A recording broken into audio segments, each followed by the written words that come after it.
Baik, Assalamualaikum warahmatullahi wabarakatuh. Selamat pagi, semoga kita semua sehat selalu dan selalu sehat ya. Walaupun kita belajar daring, kita harus tetap semangat, tetap belajar dengan sungguh-sungguh.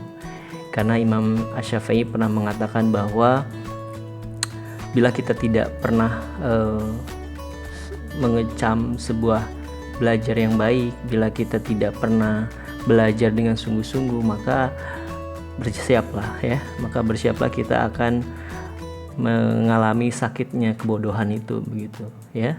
Jadi kita harus semangat ya, kita tetap sungguh-sungguh belajar ya, begitu ya. Oke, sebelum kita mulai, kita berdoa dulu. Mudah-mudahan apa yang kita pelajari hari ini membawa manfaat ya, dan mudah masuk ke dalam lubuk hati kita, kepada pikiran kita, kepada otak kita, begitu ya, supaya nanti kita bisa memberikan yang terbaik pada mata kuliah ini. Berdoa dimulai. Oke, berdoa selesai, kita mulai masuk kepada bab berikutnya ya, yaitu investasi pada instrumen ekuitas. Minggu lalu kita sudah belajar tentang kombinasi bisnis ya, baik merger atau akuisisi. Hanya kegiatan merger atau akuisisi itu biasanya jarang terjadi pada perusahaan-perusahaan ya. Yang sering itu biasanya adalah investasi pada instrumen ekuitas. Contoh membeli saham begitu ya, atau membeli waran, atau membeli reksadana ya, atau membeli reksadana. Nah, kegiatan itu yang selalu dilakukan oleh beberapa perusahaan untuk menginvestasikan kelebihan uangnya. Ya, sama seperti kita pun bisa melakukan investasi terhadap investi ya. Kita sebagai investor dan mereka perusahaan yang mengeluarkan saham itu disebut investi ya. Itu yang akan kita bahas nanti ya. Yang akan kita bahas nanti di mata kuliah pada bab berikutnya ini. Oke, pembelajaran kita pada hari ini adalah tujuannya untuk supaya mahasiswa memahami bagaimana sih sebenarnya konsep, kemudian karakteristik dan metode atas investasi pada instrumen ekuitas ini, dan juga seperti apa pelakuan akuntansinya antara metode biaya, kemudian metode nilai wajar, dan metode ekuitas. Untuk permulaan, untuk awalan saya akan membuat sebuah ilustrasi ya dari terbentuknya sebuah perusahaan. Jadi ada dua orang sahabat, dia bermaksud untuk mendirikan perusahaan dengan nama PT Samudra Cinta. Sehingga ketika di total modal yang disetor keseluruhannya adalah 10 miliar. Yang terdiri dari saham biasa dengan nominal Rp1.000 per lembar saham. Sehingga bila di total lembar sahamnya adalah ada 10 juta ya. Nah, Samudra itu menyetorkan sebesar 6 miliar. Sebesar 6 miliar, sehingga komposisi kepemilikannya adalah 6 juta lembar saham. Kemudian Cinta itu menyetorkan sebesar 4 miliar, sehingga komposisi lembar sahamnya adalah 4 juta lembar saham, atau setara dengan 40% ya. Samudra sebesar 60% dan Cinta sebesar 40%. Bila dilihat dari tabel, kita bisa melihat bahwa komposisi saham PT Samudra Cinta, Samudra ada 60% dengan jumlah lembar sahamnya sebanyak 6 juta, dan Cinta sebesar 40% dan jumlah lembar sahamnya adalah 4 juta. Sehingga total lembar saham 100% sebanyak 10 juta. Nah, ini awal mula sebuah perusahaan dibuat ya, dengan total lembar saham yang dikeluarkan 10 juta dengan nilai nominal adalah 10 miliar. Seiring berjalannya waktu, PT Samudra Cinta ini berjalan dengan bagus ya, berjalan dengan baik. Dia punya kinerja keuangan yang bagus dan berencana untuk berekspansi. Tapi ternyata PT Samudra Cinta membutuhkan dana lagi ya. Nah, dia membuat atau mengeluarkan saham kembali sebanyak 10 juta lembar saham ya, dengan ketentuan bahwa setiap satu saham lama berhak membeli satu saham baru. Jadi biasanya ketika ada informasi bahwa akan ada saham baru nih keluar begitu ya. Nah, informasi itu dikeluarkan oleh pihak perusahaan dan diinformasikan terlebih dahulu kepada para investor lama, sehingga investor lama bisa membeli dulu sebelum investor dari luar itu membeli di perusahaan ini gitu ya. Jadi investor lama berhak untuk mendapatkan informasi ini terlebih dahulu ya. Nah, dalam rangka penerbitan saham baru ini, Samudra ternyata setuju nih, saya mau nambah investasi saya sebesar 6 miliar. Sehingga kepemilikan Samudra menjadi 12 juta lembar saham ya. Dari sebelumnya 6 juta ditambah lagi sekarang beli lagi 6 juta, sehingga totalnya adalah 12 juta lembar saham atau setara dengan 60%. Loh, kok sama? Masih 60%, tidak nambah. Nah, nanti kita akan lihat perbedaannya seperti apa. Berbeda dengan Cinta ya. Si Cinta ini dia tidak membeli saham ya, walaupun sudah diinformasikan sebelumnya bahwa perusahaan ini akan mengeluarkan saham nih, tapi Cinta ya sudah, karena saya tidak punya uang, saya tetap dengan saham saya yang sebelumnya sebesar 4 juta ya. Dan kepemilikannya ternyata sekarang berkurang ya. Ternyata berkurang. Kenapa? Karena ini dinamakan dilusi saham ya. Dilusi saham ini terjadi karena adanya penambahan saham baru. Perusahaan mengeluarkan atau investi mengeluarkan saham baru, sehingga saham-saham sebelumnya menjadi terdilusi, menjadi berkurang ya. Nah, karena Cinta ini tidak jadi beli ya, tidak beli dari saham yang baru ya, maka PT Samudra Cinta membuka kesempatan masuknya pemegang saham baru. Nah, pemegang saham baru ini namanya adalah Nadia. Dia membeli sebanyak 4 juta lembar saham.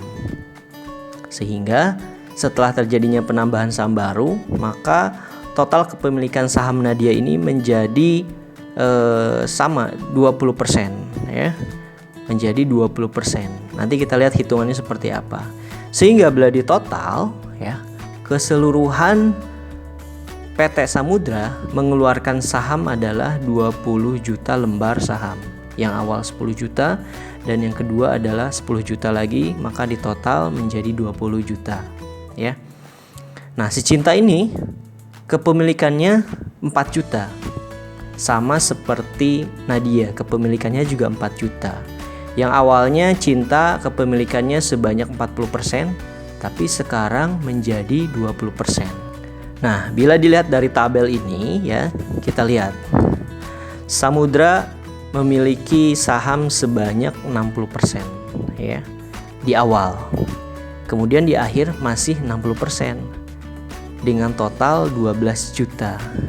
Yang awalnya 6 juta ditambah 6 juta menjadi 12 juta. Kalau kita hitung persentasenya ya, 12 juta dibagi 20 juta dikali 100% sama dengan 60%. Nah, Cinta yang awalnya 40% ya, yang awalnya 40% menjadi 20%. Karena ini terjadi dilusi saham, adanya pengurangan persentase saham yang dimiliki oleh Cinta. 4 juta dibagi 20 juta kali 100% menjadi 20% ya. Lalu Nadia persentase awalnya dia tidak punya, tapi setelah beli di pembukaan kedua dia menjadi punya 20% ya, dengan jumlah saham 4 juta. Nah, dari sini kita bisa melihat ada sebuah dilusi saham, ada sebuah pengurangan porsi atau persentase kepemilikan saham di perusahaan PT Samudra Cinta. Nah, akibatnya apa sih? Yang awalnya si Cinta ini dia memiliki pengaruh yang signifikan. Nah, sekarang dia tidak punya pengaruh signifikan karena kepemilikan sahamnya hanya 20%, ya. Sama seperti Nadia, dia tidak memiliki pengaruh yang signifikan, ya. Nah, bila kita lihat tayangan di sini, ya, ini adalah sebuah aturan di mana tingkat pengaruh atas kepemilikan saham. Bila kepemilikan saham kurang dari 20%, itu tidak memiliki pengaruh. Jadi kalau kita punya 1%, itu tidak punya pengaruh apa-apa terhadap keputusan yang diambil oleh pihak manajemen, ya. Tapi kalau kita punya saham sebanyak 20-50%, kita punya pengaruh signifikan. Kita punya pengaruh signifikan ketika diadakan rapat umum pemegang saham, ya. Nah, tapi kalau kurang dari atau sama dengan 50%, ya, itu pengendalian bersama. Jadi tadi di awal Samudra dan Cinta 60-40. Nah, itu pengendalian bersama. Jadi kita sama-sama mengendalikan perusahaan ini, ya. Pengurusan ini si Samudra dan Cinta bisa mengendalikan kemana nih arah perusahaannya, ya. Jadi ini adalah tingkat pengaruh dari kepemilikan saham. Semakin besar kepemilikan saham, tingkat pengaruhnya atau tingkat pengendaliannya semakin besar juga. Oke, berikutnya adalah masuk ke metode akuntansinya. Metode akuntansi yang digunakan ada 3 macam, ya. Ada 3 macam, yaitu metode biaya atau metode nilai wajar, dan yang ketiga adalah metode ekuitas. Nah, bila kita membeli saham dengan persentasenya kurang dari 20%, itu kita akan gunakan metode akuntansi dengan metode biaya atau nilai wajar, ya. Jadi kalau kita membeli perusahaan dengan komposisinya kurang dari 20%, maka kita bisa gunakan dengan metode biaya atau nilai wajar. Tapi bila kita melakukan atau membeli saham sebanyak di atas 20%, ya, di atas 20%, kita akan menggunakan metode ekuitas. Kalau di atas 50% itu bisa kita gunakan dalam metode biaya atau nilai wajar, dan atau ekuitas juga ada laporan konsolidasinya, ya. Nanti kita akan lihat seperti apa contohnya metode biaya atau nilai wajar dan metode ekuitas. Nah, pengaruh signifikan itu apa sih? Pengaruh signifikan adalah kekuasaan untuk berpartisipasi dalam keputusan kebijakan, keuangan, dan operasional investi, tetapi tidak mengendalikan atau mengendalikan bersama atas kebijakan tersebut, ya. Nah, itu kalau pengaruh signifikan. Tapi ternyata kalau misalnya ada keterwakilan dalam direksi atau komisaris, walaupun saham kita hanya sebanyak 10%, tapi kita bisa menempatkan nih, kita beli saham sebanyak 10%. Tapi kita punya orang untuk atau kerja atau di bagian direksi, di bagian dewan direksi. Itu walaupun kita hanya punya 10%, tapi itu bisa membuat pengaruh yang signifikan, ya. Jadi ada orang dalam, ada orang kita di dalam perusahaan itu. Itu tentu saja sangat mempengaruhi secara signifikan kegiatan operasional yang ada di perusahaan tersebut, ya. Nah, mirip seperti ilustrasi tadi saya di awal, ya. Ini kita berbicara tentang hak suara potensial. Jadi investor A, B, dan C memiliki saham investi masing-masing sebesar 18%, 15%, dan 12%. Sisanya dimiliki oleh investor D. Jumlah lembar saham investi adalah 1 juta. Investor A dan B masing-masing juga memiliki waran yang diterbitkan investi sebanyak 3 juta dan 2 juta lembar. Nah, waran ini apa sih? Jadi waran adalah hak, ya. Hak yang dimiliki oleh seorang investor, atau bisa kita namakan dengan bonus gitu, ya. Jadi bonus saham. Ya, jadi si investor A dan B mendapatkan bonus saham sebanyak 30.000 dan 20.000. Ya. Nanti kita akan berbicara lebih lanjut ya. Cuman singkatnya seperti itu. Oke, bila kita lihat tabel ya, investor A, B, C dan D memiliki persentase sebanyak 18, 15, 12 dan 55. Dari tabel ini kita bisa melihat bahwa investor D yang memiliki pengendalian ya, yang memiliki pengendalian dari sebuah perusahaan ini. Investor A, B dan C dia hanya punya pengaruh tapi tidak signifikan begitu ya. Tidak memiliki pengaruh yang signifikan. Nah, ketika saham waran ini keluar ya, investor A dan B memiliki hak tersebut, dia jumlahnya bertambah. Investor A jumlahnya menjadi 210, kemudian investor B menjadi 170. Sehingga total dari persentase akhirnya menjadi investor A 20%, investor B 16,2%, investor C 11,4% dan investor D menjadi 52,4%. Sehingga investor A di sini menjadi dia memiliki suara yang signifikan gitu. Ya, dia mempunyai pengaruh yang signifikan terhadap perusahaan ini. Nah, artinya apa? Artinya ketika misal kita membeli sebuah saham yang awalnya kita memiliki 20%, kita tidak selalu dan akan memiliki 20% selama kita menempatkan investasi kita di situ. Ya. Itu akan terjadi penurunan bila bila investi atau perusahaannya mengeluarkan saham kembali. Ya, jadi hati-hati, makanya kalau kita mau berinvestasi dengan saham, kita harus mengetahui informasi ini dan ilmu ini.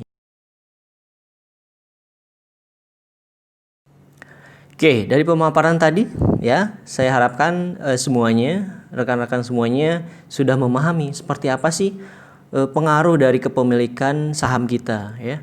Kalau misalnya kita memiliki 1%, 2% atau 20% ya, 50%, seperti apa hak kita di perusahaan tersebut ya. Dan nanti kita akan masuk ke materi berikutnya, yaitu tentang bagaimana metode akuntansi, metode ekuitas, kemudian metode nilai wajar dan metode biaya. Nah, untuk materi yang sekarang kira-kira ada yang ditanyakan sebelum saya berikan lagi link YouTube berikutnya.